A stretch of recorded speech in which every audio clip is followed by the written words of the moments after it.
আমাদের সমাজে নারীরা স্বামী মারা গেলে স্বামীর দাফন কাফনের পর বাবার বাড়িতে চলে যায়, ইদ্যত পালন করে না। এটা জায়েজ আছে কিনা?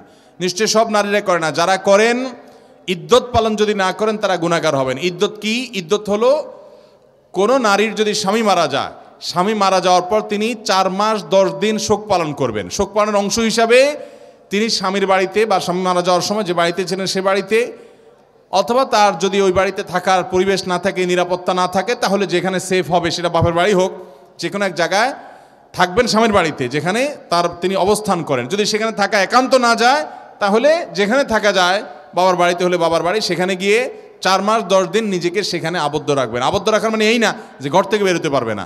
এর মানে হলো তিনি একান্ত নিরুপায় না হলে বাজারে যাবেন না, বাহিরে যাবেন না, বিয়ে শাদী অনুষ্ঠানগুলোতে যাবেন না, তিনি শোক পালন করবেন। অসুখ হলে ডাক্তারের কাছে যেতে পারেন, খুব নিরুপায় হলে বাইরে কোথাও যেতে পারেন।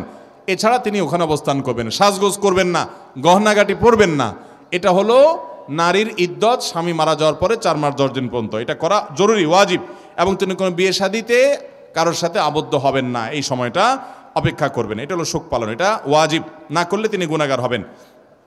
এরপরে প্রশ্ন হলো, বেশিরভাগ ক্ষেত্রে আমরা ব্যবসায়ীরা কাস্টমারকে 2-3টা পণ্য কম দামে ধরে দেই, বাকি 4-5টার উপর বেশি দাম ধরে পোষায় নেই। এভাবে নেওয়াটা কি প্রতারণার অন্তর্ভুক্ত হবে কিনা? আমি জানি এবং আমার বিশ্বাস 95% ব্যবসায়ীরা এগুলা করে। ভাইরা আমার, এটাও খুব দরকারি একটা প্রশ্ন। অনেক দোকানদাররা কিন্তু এই কাজ করে। কাস্টমারকে প্রথম 2-1টা জিনিস খুব কম দামে দিয়ে দেয়, এরপর কাস্টমার চিন্তা করে দোকানদারটা তো ভালো মানুষ, এরপরে আস্তে আস্তে বিশাল চড়া মূল্যে বাকিগুলা বিক্রি করে সুদে আসলে বাকিগুলোর থেকে উঠায় নেয়। আছে না নাই? তো এইরকম ব্যবসায়ী যদি কেউ ব্যবসা করে, অবশ্যই সে গুনাহগার হবে, কারণ সে রীতিমতো এখানে প্রতারণা করছে। প্রতারণা এটাকে বলে, ওই যে টোপ দিয়া বড়শিতে যেরকম মাছ ধরে, এরকম সে টোপ দিছে, তাকে প্রতারণা করছে, ভালো মানুষ সাজছে, এরপরে ভালো মানুষ সে আর থাকে নাই, এটা প্রতারণা হবে।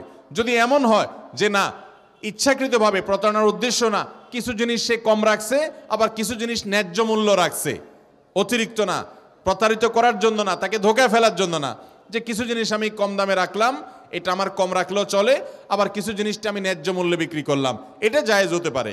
কিন্তু তাকে ধোঁকায় ফেলে দিয়ে 1-2টা আইটেম কমে দিয়া এরপরে তাকে বাকি যেগুলো সে চিনে না, এগুলোর দাম জানে না, সেগুলোতে আমি কোপায়া ভালো করে লাভ করলাম, এটা জায়েজ হতে পারে না।